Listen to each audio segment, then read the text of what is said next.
Салам радиосунда жаңылыктар.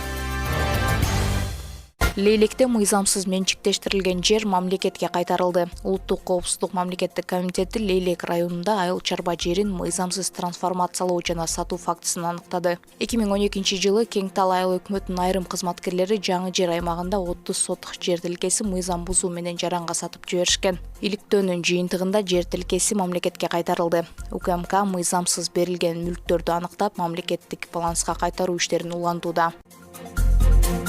Ак Турпак айыл аймагында рейдтик текшерүүлөр жүргүзүлдү.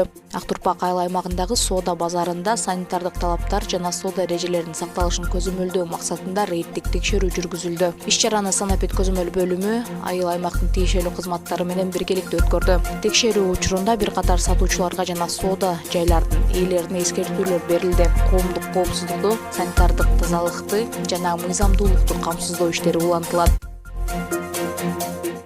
Үч Коргон Дарат Коргон автожолунун курулушу боюнча долбоор иштелип чыгууда. Бул жол Баткен облусунун Кадамжай районундагы Үч Коргон айылынан башталып, Ош облусунун Чоң Алай районундагы Дарат Коргон айылына чейин созулат. Жалпы узундугу 117 чакырымды түзүп, анын 67 чакырымы Баткен облусунун, калган 50 чакырымы Ош облусунун аймагында жайгашкан. Жолдун жана көпүрөлөрдүн кайра курулушу көмүр кендеринен Баткен жана Ош облустарынын жакынкы райондоруна көмүр жеткирүү жеңилдетет. Малчылар үчүн жайытка чыгуу мүмкүнчүлүктөрү жакшырат. Жолдун кооптуу участкалары бекемделип, коопсуздук камсыздалат. Курулуш иштерине Баткен облусунун Кадамжай районундагы Бел Алма көмүр кени иштеткен. 5 арча ЖЧКсы инвестиция салууга даяр экенин билдирген.